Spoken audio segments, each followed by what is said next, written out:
السلام علیکم ورحمۃ اللہ تعالی وبرکاتہ۔ الحمد للہ رب العالمین والعاقبۃ للمتقین والصلاة والسلام علی سید الانبیاء والمرسلین وعلی آلہ وصحبہ اجمعین، اما بعد فاعوذ باللہ من الشیطان الرجیم، بسم اللہ الرحمن الرحیم۔ قل لا اسألكم علیہ اجرا الا المودۃ فی القربى۔ آمنت باللہ صدق اللہ مولانا العظیم، صدق وبلغ رسولہ النبی الامین الکریم، ونحن علی ذلک من الشاہدین والشاکرین، الحمد للہ رب العالمین۔ الحمد للہ رب العالمین، خدا کا شکر ہے کہ اس نے ہمیں رمضان جیسی نعمت عطا فرمائی۔ اللہ تعالی ہمیں اس ماہ رمضان کی قدر کرنے، کثرت کے ساتھ اس مہینے میں عبادت و ریاضت اور تلاوت قرآن کی توفیق عطا فرمائے۔ اللہ رب محمد صلی اللہ علیہ وسلم، نحن عباد محمد صلی اللہ علیہ وسلم۔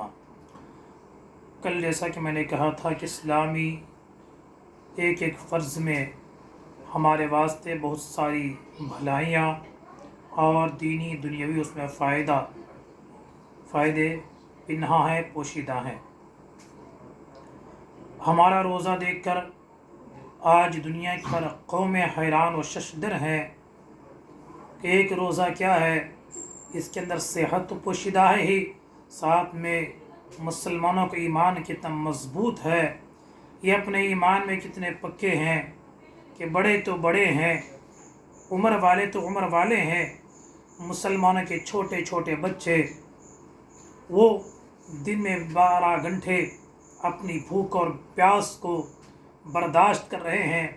یہ کون سی قوت ہے جو بچوں کے اندر بھی اس قدر ولولہ پیدا کر رہی ہے، ایک دین کا درد پیدا کر رہی ہے۔ آج ہمارے بچوں کے روزے کو دیکھ کر بھی بڑے بڑے دانشور اور دوسرے مذہب کے لوگ حیران ہیں۔ مئی اپریل کے مہینے چل رہے ہیں، تمازت اور گرمی تیزی پر ہے۔ ایسے وقت میں سب لوگ یہ چاہتے ہیں کہ دن میں کئی مرتبہ ٹھنڈا ملے، مشروبات ملے۔ 1 گھنٹہ لوگ اپنی پیاس، اپنی بھوک کو برداشت نہیں کرتے ہیں۔ ایسے ماحول میں مسلمانوں کے چھوٹے چھوٹے بچے روزہ رکھ کر یہ ثابت کر رہے ہیں، ایک غیبی قوت اور طاقت ہے جو ہماری پرورش کر رہی ہے۔ آج آپ اپنے غیر مسلم جو ساتھ میں رہتے ہیں دوستوں سے پوچھئے ہمارا روزہ آپ کو کیسا لگا، وہ حیرانی میں جواب دیتا ہے۔ یقیناً مسلمان ایک ایسی قوم ہے جدھر جاتی ہے اپنے نقش چھوڑتی ہے۔ ہمارے روزوں کو دیکھ کر، بڑوں کے روزے نہیں بچوں کے روزے دیکھ کر آج غیر مسلم بھی انگشت بندندہ ہیں۔ اللہ تعالیٰ اسلام کی شان و شوکت میں مزید ترقی و برکت عطا فرمائے۔ اپنے بچوں کے روزے کا اہتمام ضرور کریے۔ جو بچے استطاعت رکھتے ہیں ان کو روزے کی عادت ڈالیے، اس لیے کہ تاجدار عرب و عجم، سیاح لا مکان، محمد الرسول اللہ صلی اللہ علیہ وسلم فرماتے ہیں، صوموا تصحوا، روزہ رکھو اللہ تمہیں صحت اور تندرستی عطا فرماتا ہے۔ بزرگان دین کے واقعات تو آپ سنے ہیں کہ سیدنا غوث اعظم شیخ عبد القادر جیلانی رضی اللہ عنہ جو 470 ہجری میں رمضان کی 1 تاریخ کو دنیا میں تشریف لائے ہیں، لیکن ان کی یہ کرامت دیکھ کر دنیا والے حیران ہیں، رہے پابند احکام شریعت ابتدا ہی سے، نہ چھوٹا شیر خواری میں بھی روزہ غوث اعظم کا، الیہ یا مبارک آتی ہے آواز خلوت میں، یہ دربار الہی میں ہے رتبہ غوث اعظم کا۔ 3 ماہ کے پیٹ سے روزہ رکھ کر پیدا ہوتے ہیں۔